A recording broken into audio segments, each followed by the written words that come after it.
first things first, I would like to thank everyone who watched my first video. Thank you so much, and all of you 105 people who liked my video so far. It feels really nice to have people give their opinion, feedback, and comment really nice things. So thank you so much for that. And today I will be sharing with you my ETIHAD interview experience. I got so many questions and comments of people asking me how was my interview, where did I give my interview, what are the rounds, what are the questions, what is the process. So a lot of them. Don't mind my coffee, it's going to be there the whole video. So I think I have a few questions that I have taken out from my Instagram DMs and the question and answers that I will be answering today. But maybe at the end of the video, first I will just take you through the process of what happened from since the day I got the invitation till the time I gave the interview. I'm sorry if I miss out on any information. I can always make a follow-up video, so please comment that. Let's start. First thing, a lot of you asked me on how to apply for ETIHAD, and I would like to tell you, it's not just for ETIHAD, it's for every airline. If you have to apply, only apply through the official website. Do not go on any links that you see on Instagram or any other page, because you never know. The official websites are the only trustable source that you should apply from. That's what I did, that's what I do. So you can always go to their careers page and see if they're even hiring and then apply. Because the process also keeps changing, so only the airline would be, the trustable source for you to take that information. I applied like that. Second thing, a lot of you asked me about my height, like how tall I am. So any international airlines take a cabin crew who can touch 212 centimeters on their tiptoes. So it doesn't really matter how tall are you. If you're able to touch 212 with your tiptoes, you're good. My height, I am 5'7", which is approximately 172 centimeters or 171, I don't know. But yes, that's my height. Thank you for asking so many times. Okay, now one more thing. A lot of you keep telling me that their CVs are getting rejected from ETIHAD. So I would like to tell you that when I applied, my CV also got rejected. And then I checked with other people that applied. They told me that their CVs also got rejected initially. But that's okay, because airlines is still making record of your application, and whenever they hire and whenever they think that they have recruitment plan, they're gonna invite you. Believe me, they will invite you. Because that's what happened with all of us. Everybody that is there that came from India, all of their CVs got rejected initially, but then they were invited again to give the interview when they had dates and a recruitment drive planned. So remember that. Now let's talk about my interview experience. So I gave my interview in Delhi last year in October. When did I apply? I think I applied a couple of months ago before the interview, and I also applied back 2 years back when I was applying for Indigo. So I don't know which application did they reply to, but it doesn't matter to me as long as I got the invitation.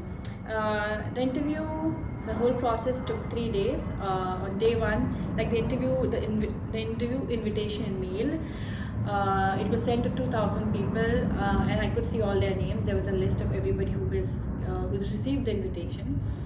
So there were 2,000 people on day one. Okay, so day one was just the CV drop.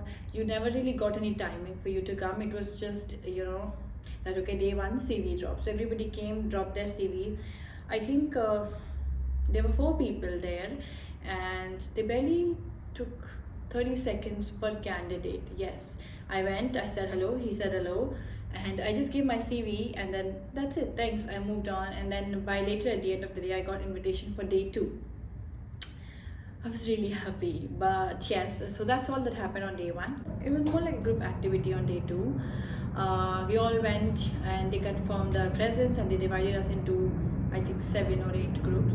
I think from day 1 of 2,000 people to day 2, from 2,000 people, they filtered us, and on day 2 there were only, I think, 300 people, not even 300, I think. But yes, they divided us into a group of 6 or 7 each, and then they called us group by group. We went there, they checked your height for everyone, one by one, and then they assigned us this activity where we were given different characters to play, and then there was this boat, and then we had to give reasons why we should be saved and we should be in that boat, and other people should be not allowed in the booth. So it's just that there were a lot of, it was very interesting if you ask me, because somebody was an old person, somebody was a child, somebody was a mother with infant, so it was really fun. The key was not to fight, because people took it personally and some of them really ended up fighting, because they thought it's an individual activity of why you should be selected, but it was not like that. They were just looking at how you know run an activity, how do you perform in a team, how well are you when it comes to listening to others, opening and welcoming, like be open and welcome their ideas. For me it was very easy. You just had to give a good reason of why you should be there, and if you really think that your character doesn't deserve to be on the boat, don't fight for it. Just tell them that, okay, I know, like, I'm a doctor or maybe I'm a military man, I don't need to be on the boat, I can swim across and I can help myself. So it's just like that. We did that on day 2, and then we did the height thing, then we were all sat down, and the second uh, elimination round kind of thing happened, because they sat us all down and they told us that they're going to be taking names of the people who didn't make it. Okay, they didn't tell us who didn't make it, just told us they're going to be taking the name of the people who has to get up and leave the room. I was so scared. I was shit scared about that. Okay, so then after the elimination, they just briefed us about what's going to happen next. They not divided, they gave us a break for like an hour or two, and then they came back with time slots for everybody for day 3 or the PI round on the same day. So half of us gave the personal interview on the same day, and some of us gave it on the next day. I gave it on the day 3, so it was a 3-day process for me maybe, but if someone from that day gave it on the same day, it will be a 2-day process for them. But yeah, so then I got the slot for next day, and then I went home, and then next day I came for the PI. We had slots, so we had like 15-20 minutes slot. I've given a lot of aviation interviews, but believe me that this was my favorite. The panel was really nice, they were really humble, they were really approachable, they would consider your situation. There were people there were people there who traveled from other countries. There were people there who traveled from other cities, and they adjusted their time slot so that they can go back in time, catch their flights. They were really nice. My interview, there was this crew in the panel. She took my interview. She's flying with ETIHAD for 20 years or something, but she's really high in hierarchy. She took my interview. She was very nice. They record your interview, so she's going to tell you that, okay, I'm going to put the phone on, and then she will record the interview. She will ask you questions. The questions that she asked me, it was 6 months ago, I don't really remember. The questions she asked me were also really good. She asked me about, first of all, my previous experience. She asked me, what is customer service for me? She asked me what is one thing that I can do? What is the one thing that I can bring to the table to improve the customer service and flight? What else? Of course, introduction. She asked me introduction. She asked me about one time where I had a challenge on board, medical or anything which I faced with my team and how I handled it. She also asked me any passenger complaint if I have received, or any situation that I have handled, how I handled, and the service recovery of that. Really easy questions, to be honest. If you're experienced, that mostly like 80% of the questions that they will give you will be based on your previous flying experience. But it was really nice. The crew who took my interview was really amazing. That's it. Then I went home. I think maybe on the same day or next day, I'm not sure. I got the English test.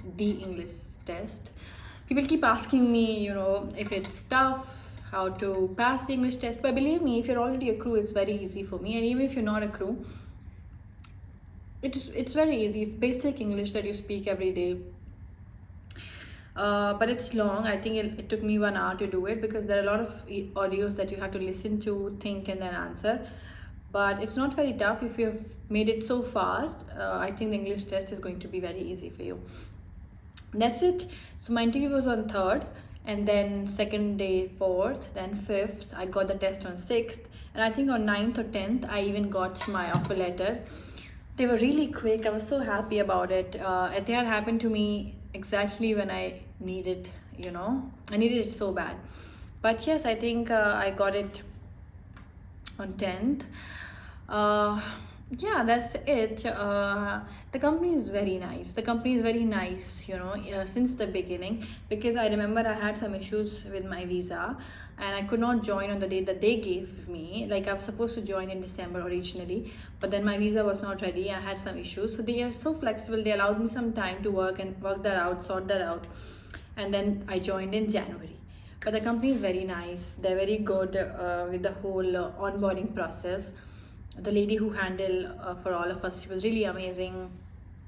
And I think that's it.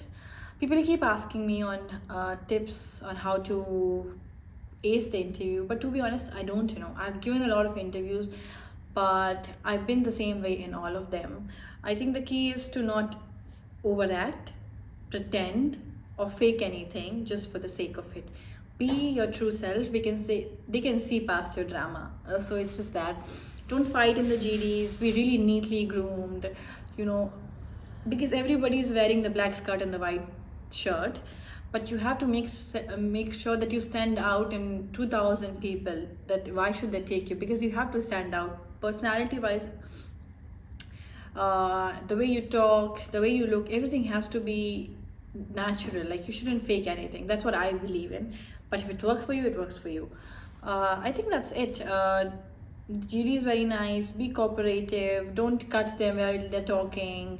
Don't try to outsmart anybody else in the group. All these small things that maybe we tend to ignore can really be the key to make it. But I think that's it. That's all I can tell you about my interview experience. Let me see if I have any questions that you asked me regarding the interview that I can tell you. So somebody asked me that when do they revert, where is the assessment, and if it's online or it's you have to go. It's one-on-one. But I think for me, I did not give any online interview. It happened in Delhi. What else? They're very quick, so usually you will get rewards within a week for everything. Like, you will get within a week of your interview, but you can always follow up with them. They're very nice. They reply you immediately. A lot of people ask me about scars. To be honest, so far I think ETIHAD is the most flexible company with scars. If you don't have them, if you don't have a really big one, or if they are okay, they are the same color of your skin, it's okay with them. But I cannot comment on that. You have to go and find out for yourself if your scar is okay with them or not. But believe me, they're okay with it. They're not as strict as other airlines. Okay, don't understand by what I'm saying that you can get away with the scars. Don't hide the scars, just show them, and then they will decide if it's okay or not. Because hiding the scars or not declaring the scars is only going to land you in trouble, because they're not judgmental or they're not very particular about what documents to carry. See, you will get the invitation, you will get the mail, and they will tell you what to carry. You don't have to worry about all of these things, because the airline, usually everybody tells you what to bring, but make sure when they tell you to bring something, you bring it. How to apply? Please apply through website. I've said it before, I'm going to say the same thing now. Apply through the official website from the careers page. I'm going for the interview. I don't know what to expect. See, every interview so far, every airline interview is laid out in the same process. CV drop, then the group activity, they check your height. Some might check your weight. ETIHAD doesn't check your weight, but they will check your height. And then the personal interview. In between all of this, you will find a round where they will check your scars. ETIHAD did it with the personal interview, but I know airlines also do it on day 2. So that's what you should expect. And also expect a lot of people. I think that's it. You do not need any graduation to apply or to go for the interview, and if you have one, it doesn't make any difference to them unless it is related to customer service. What is GD? GD is group discussion. They give you a group activity where you have to participate within a group. That's it. I have answered all the questions that I got regarding the interview. I got a lot of questions regarding aviation in general, which I will make other video for. But so far with the interview, this is all that I can share with you. There were a lot of people they took a really from 2000 people on day one, I think they took maybe in total 80 to 100 people. Is this my guess? I don't know. But there's never a certain number of people or certain definite number that they have to take or not take. If you're good, they will take you. So it's not a competition. Just do well, and maybe it will happen for you. But yes, that's it for today. It was really nice talking about my interview, because when I gave the interview till the time I joined, I was really quiet about it. So yeah, thank you so much for asking and showing interest in my journey. It feels really nice. I will keep talking and I will keep making videos because now I enjoy it. I have realized that I don't talk so much to people that I do in front of a camera, so I enjoy it. But if I have missed out or anything that you want to know, please let me know on Instagram or leave a comment here. That's it. See you again with the next video. Bye bye.